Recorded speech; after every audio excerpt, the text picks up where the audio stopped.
ರಾಷ್ಟ್ರೀಯ ನಾಟಕ ಶಾಲೆ ಬೆಂಗಳೂರು ಕೇಂದ್ರದ 6ನೇ ವರ್ಷದ ವಿದ್ಯಾರ್ಥಿಗಳು ತಮ್ಮ ಮೊದಲನೇ ಸೆಮಿಸ್ಟರ್ ನಾಟಕವನ್ನು ಮಾಡ್ತಾ ಇದ್ದಾರೆ. ಇದು ಕಲಿಕೆಯ ಒಂದು ಭಾಗವಾಗಿ ಪ್ರೇಕ್ಷಕರೊಟ್ಟಿಗೆ ನಾವು ಇದನ್ನು ಅನುಸಂಧಾನ ಮಾಡ್ತೀವಿ. ಪ್ರಯೋಗಗಳ ಮೂಲಕ ಅವ್ರು ಏನು ಕಲಿತಿರ್ತಾರೆ ಅದನ್ನು ಜನಗಳ ಮುಂದೆ ಫೀಡ್ಬ್ಯಾಕ್ ಕೊಡೋದಕ್ಕೆ. ಇದು ಮೂಲ ನಾಟಕ ಮಲಯಾಳಂ ಭಾಷೆದು. ಪ್ರೊಫೆಸರ್ ಜಿ ಶಂಕರ್ ಪಿಳ್ಳ ನಾಟಕವನ್ನು ರಚನೆ ಮಾಡಿದರೆ ನಮ್ಮ ಕನ್ನಡದ ಡಾಕ್ಟರ್ ದಾಮೋದರ ಶೆಟ್ಟಿ ಅವರು ಇದಕ್ಕೆ ಅನುವಾದ ಮಾಡಿದ್ದಾರೆ ಕನ್ನಡಕ್ಕೆ. ಇದರ ರಂಗಸಂಗೀತವನ್ನು ಚಂದ್ರನ್ ಅಂತ ಕೇರಳದವರು, ಅವರು ಇಂಗ್ಲೆಂಡಲ್ಲಿರ್ತಾರೆ, ಯೂಶಲಿ ಮಲಯಾಳಿನೇ ಅವರು, ಅದು ಇಂಡಿಯಾದಲ್ಲಿ ಕಮ್ಮಿ ಇರೋದು. ಅವರು ಸಂಗೀತ ಮಾಡಿಕೊಟ್ಟಿದ್ದಾರೆ ನಮಗೆ. ಇದರ ರಂಗವಿನ್ಯಾಸವನ್ನು ಜೈಸಿಂಹ ಅಂತ ಸೃಷ್ಟಿ ಸ್ಕೂಲ್ ಆಫ್ ಡಿಸೈನ್ನ ಲೆಕ್ಚರರ್ ಇದ್ದಾರೆ. ಅವರು ಅಸಿಸ್ಟೆಂಟ್ ಆಗಿ, ಅಸೋಸಿಯೇಟ್ ಡೈರೆಕ್ಟರ್ ಆಗಿ ನಮ್ಮ ಮೊದಲನೇ ಬ್ಯಾಚಿನ ವಿದ್ಯಾರ್ಥಿ ರಾಹುಲ್ ಕಾಲಾಡಿ ಅಂತ ಕಳೆದ 1 ತಿಂಗಳಿಂದ ನಮ್ಮ ಜೊತೆ ಇದ್ದಾರೆ. ಲೈಟ್ನಲ್ಲಿ ರವಿ ಮತ್ತು ಮೇಕಪ್ನಲ್ಲಿ ರಾಮಕೃಷ್ಣ ಬೆಳ್ತೂರು. ಇದರ ವಿನ್ಯಾಸ ಮತ್ತು ನಿರ್ದೇಶನವನ್ನು ಕೇರಳದ ಚಂದ್ರದಾಸ, ಬಹುಮುಖ್ಯ ರಂಗ ನಿರ್ದೇಶಕ, ಭಾರತದಲ್ಲಿ ಹಲವಾರು ರಾಷ್ಟ್ರೀಯ ಅಂತಾರಾಷ್ಟ್ರೀಯ ಮಟ್ಟದ ಪ್ರಯೋಗಗಳಲ್ಲಿ ಅವನು ತೊಡಗಿಸ್ಕೊಂಡಿದ್ದಾನೆ. ಚಂದ್ರದಾಸನ್ ನಮ್ಮ ಜೊತೆ ಇರ್ತಾರೆ. ಕೊನೆಗೆ ನಾನು ಕರಿತೀನಿ ಅವ್ರನ್ನ. ಈಗ ಕರಿಯ ದೇವರ ಹುಡುಕೋ ನಾಟಕದ ಹೆಸರು ಕರಿಯ ದೇವರ ಹುಡುಕಿ. ನೀವ್ಯಾವ ನೋಡ್ತೀರಿ ನೋಡಿ. ನಮಸ್ಕಾರ.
ಅಸ್ಸಲಾಂ ವಲೈಕುಂ. ಸ್ವಾಮಿ ಶರಣು. ನಾನು ಯಾರೋ ಅಂತ ನೀವು ಆಲೋಚಿಸುತ್ತಿರಬೇಕು ಅಲ್ವೇ? ಅದನ್ನು ನಾನು ಮೊದಲೇ ಹೇಳಿಬಿಡ್ತೇನೆ. ನಾನು ಸೂತ್ರಧಾರನಾಗಿರಬೇಕೆಂದು ನೀವು ಊಹಿಸಿರಬಹುದು. ಅಲ್ಲ, ನಾನು ಸೂತ್ರಧಾರನು ಅಲ್ಲ. ಇದೊಂದು ನಾಟಕವೂ ಅಲ್ಲ. ನಾನಿಲ್ಲಿ ಒಂದು ಬೃಹತ್ತಾದ ಕರ್ಮವೊಂದನ್ನು ಜರುಗಿಸುವುದಕ್ಕೆ ಬಂದಿದ್ದೇನೆ. ಅದೇನಂದ್ರೆ, ನನ್ನ ವೇಷ ನೋಡಿದ್ರಲ್ಲ, ನಾನು ವಿದೂಷಕ ಎಂದೇ ಇವರೆಲ್ಲ ನನ್ನನ್ನು ಕಳೆಯುವುದು.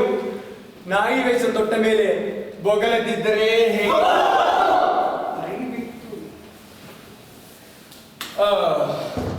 ನಿಮಗೊಂದು ಕತೆ ನೋಡಬೇಕೆಂಬ ಆಸೆ ಇದೆಯೇ? ನನ್ನ ಕತೆ ನಡೆಯುವುದು ಈ ಕಾಡಿನಲ್ಲಿ ಗೊಂಡಾರಣ್ಯ ಮಧ್ಯದಲ್ಲಿ ಉಗ್ರ. ಮಾತ್ ಬೇಡ. ನನ್ನ ನಾಟಕ ನಡೆಯುವುದು ಈ ಕಾಡಿನಲ್ಲಿ. ಅದರಲ್ಲಿ ನಾನೇ ನಿರ್ದೇಶಕನು, ಸರ್ವ ಸಂಹಾರಕನು, ಸೃಷ್ಟಿಕರ್ತನು, ಎಲ್ಲವೂ ನಾನೇ.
ತಾಯಿ,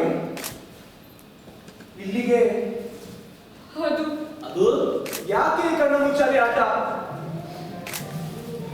ನನ್ನ ಮಕ್ಕಳೆಲ್ಲ ಕುರುಡರಾದರು. ಆಮೇಲೆ ನಾನವರನ್ನು ಕಂಡಿದ್ದಿಲ್ಲ. ಕಾದಿ ಈಗಲೂ ಕಾಯುತ್ತಲೇ ಇದ್ದೀನಿ. ಬರಲಿ, ಅವರೇ ಬಂದು ಈ ಕಟ್ಟು ಬಿಚ್ಚಲಿ. ಯಾರು ನನ್ನನ್ನು ಕರೆದದು? ನಾನು ಅಂದರೆ ವಿದೂಷಕ, ಸಾವಿಲ್ಲದ ವಿದೂಷಕ, ನಿತ್ಯನು ನಿರ್ವಿಕಾರನೂ ಆದ ವಿದೂಷಕ. ಕಾಲಪುರುಷ. ಕಾಲನೂ ಆದೀತು, ಕಾಲವೂ ಆದೀತು. ಕಾಡು ಆದಿತು. ಅಲ್ಲ, ಇಲ್ಲಿ ನಿಂತಿರುವುದೇ ಕಾಡು. 100 ಸಂಖ್ಯೆಯಲ್ಲಿ ಹೆತ್ತ ಕಾಡು. ಅಂಧತೆಯನ್ನು ತಾನಾಗಿಯೇ ವರಿಸಿದ ಕಾಡು. ಎಲ್ಲವನ್ನೂ ಸಹಿಸಬಲ್ಲ ಕಾಡು, ಭೂಮಿ, ನನ್ನ ತಾಯಿ, ನನ್ನ ನಾಟಕದ ಮುಖ್ಯ ಪಾತ್ರ. ನನ್ನ ನಮ್ಮಿ ಹಿಡಿದು ಮೇಲೆ ಹತ್ತಿಸಿದಿರ. ನಾನಲ್ಲಿ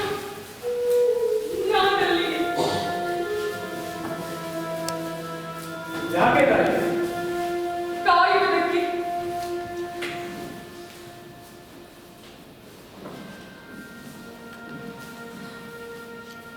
ಯಾರನ್ನ ತಾಯಿ? ನನ್ನ ಮಕ್ಕಳನ್ನು, ಕುರುಡರಾಗಿ ಅಲೆಯುತ್ತಿರುವ ನನ್ನ ಮಕ್ಕಳನ್ನು ಯಾರೋ ದಾರಿ ತಪ್ಪಿಸುವವರು ಎಲ್ಲಿಗೋ ಕರೆದೊಯ್ದು ನನ್ನ ಮುದ್ದು ಮಕ್ಕಳನ್ನು. ಕಾಡು ಎಂಬ ಕಥಾಪಾತ್ರವನ್ನು ಕಂಡಿರಿ ತಾನೇ?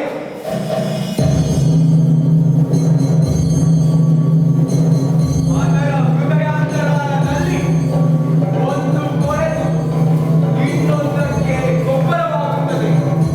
ದೊಡ್ಡದು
ಗೊತ್ತಾ?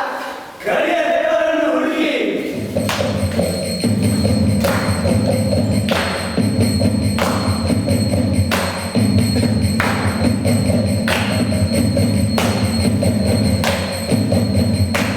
ಯಾರು?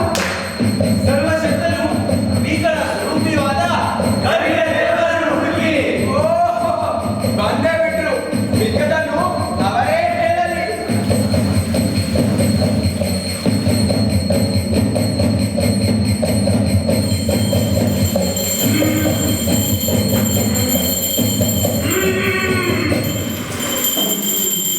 ಹೊರಡುವುದಕ್ಕೆ ಎಲ್ಲ ಸಿದ್ಧತೆಗಳಾಯಿತೆ. ಈತನು ನಿಮಗೆ ಕಾಡಿನಲ್ಲಿ ಸಹಾಯ ಮಾಡಲೆಂದು ಕರೆತಂದಿದ್ದೇನೆ. ಸರಿ. ನನ್ನ ಮಕ್ಕಳನ್ನು ನಿನ್ನ ಕೈಗೆ ಒಪ್ಪಿಸುತ್ತಿದ್ದೇನೆ. ಅವರನ್ನು ನೋಡಿಕೊಳ್ಳಬೇಕಾದುದು ನೇರ ದಾರಿಗೆ.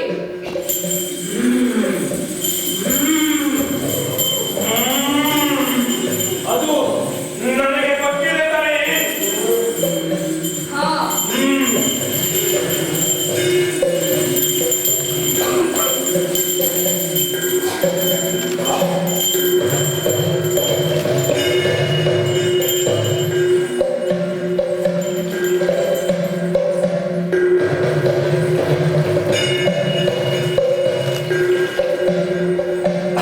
ತಾಯಿಗೆ ಇನ್ನೇನು ಉತ್ತರಿಯಲ್ಲ ಮಕ್ಕಳೇ. ಈ ರೀತಿ ಎಷ್ಟು ಬೀಳ್ಕೊಡುಗೆಗಳಾದವು. ನನ್ನ ಎಷ್ಟು ಮಕ್ಕಳು ಈ ರೀತಿ ಕುರಿತು ಅಸ್ತಮಿಸುವ ಸಂಜೆಗಳನ್ನು ಸಾಕ್ಷಿ ಮಾಡಿ ಹೋದರು. ಆ ಕರಿಯ ದೇವರನ್ನು ಹುಡುಕಿ ಅವರೆಲ್ಲ ಮೊಣಕಾಲೂರಿ ನಿಂತು ಅಮ್ಮ ಆಶೀರ್ವದಿಸು ಎಂದು ಕೇಳಿಕೊಂಡಾಗ ಕರಳು ನೋಯದೆ ಮನಸ್ಸು ಬೀಗದೆ ಎರಡು ಕೈಗಳನ್ನು ಎತ್ತಿ ನೆತ್ತಿಯ ಮೇಲಿರಿಸಿ ಹರಸಿ ಬೀಳ್ಕೊಟ್ಟಿದ್ದೆ. ಆದರೆ ನನ್ನ ಮಕ್ಕಳಾರು ಹಿಂತಿರುಗಿ ಬರಲಿಲ್ಲ. ಯಾವುದೋ ಶೂನ್ಯವಾದ ಗುಹೆ ಅವರಿಂದ ತುಂಬಿರಬಹುದು. ಹಾ, ಗೊತ್ತಿಲ್ಲ. ಕಾಲು ಕುಳಿತು ಕರುಳು ಬೆನ್ನಲು ಮಾತ್ರ ಗೊತ್ತು.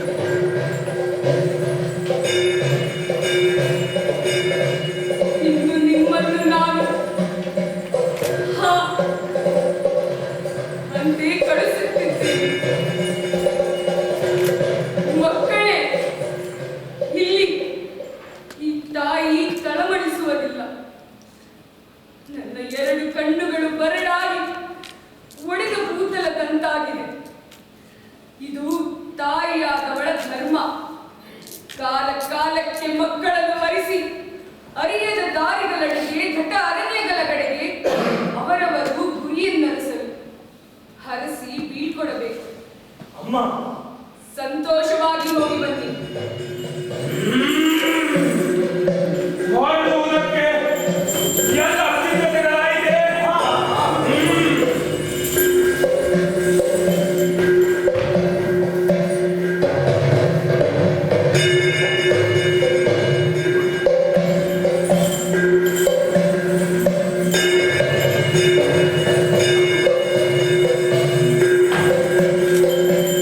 ನೀನು ನಾನು ಎಲ್ಲಿಗೆ?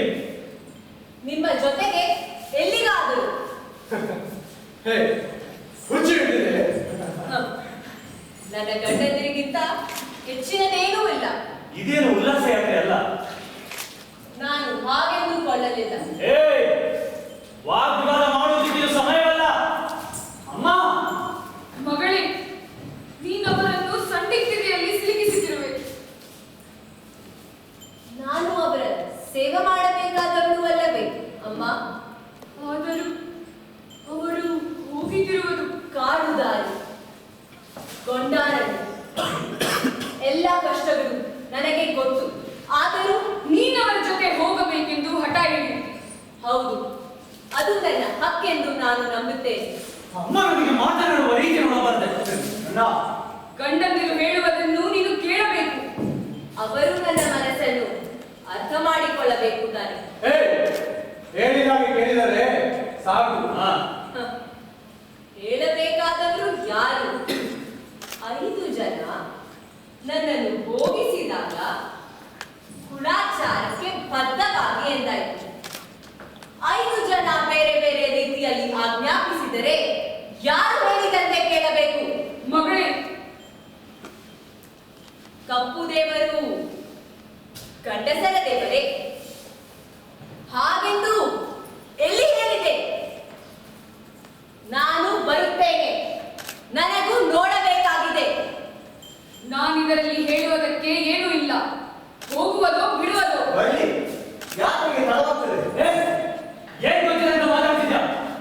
ಅಲ್ಲಿ ದಾರಿ ತೊಂದರೆಗಳು. ಪರವಾಗಿಲ್ಲ, ನೋಡ್ಕೊಳ್ಳಿ. ಅಮ್ಮ, ಒಂದು ವೇಳೆ ಅದು ನಿಯೋಗವಾಗಿ ಇರಬಹುದು. ಅಮ್ಮ, ನೀವು ಹೇಳಬೇಕಾದದ್ದು ಇಷ್ಟೇನಾ? ಹಾ, ನಾನಿಷ್ಟೇ ಹೇಳಬಲ್ಲೆ. ನೀವೇ ಆಕೆಯ ರಕ್ಷಕರು. ತೆಂಗಿನಕಾಯಿ ಹೊಡೆದು ಪುಷ್ಪವೆಸೆದು ಭಕ್ತಿ ಪೂರ್ವಕ ಹೊರಡಿ.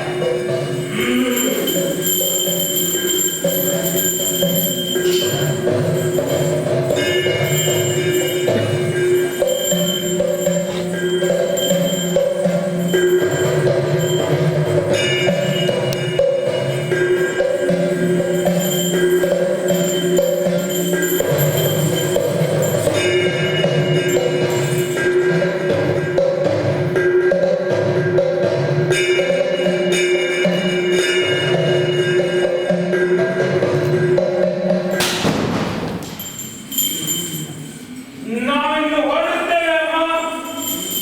ಹೋಗಿ ಬರಲೇ ಅಮ್ಮ? ಇನ್ನೊಂದು ವಿಚಾರ, ಈಕೆ ನಿಮ್ಮ ಜೊತೆ ಇದ್ದಾಳೆ.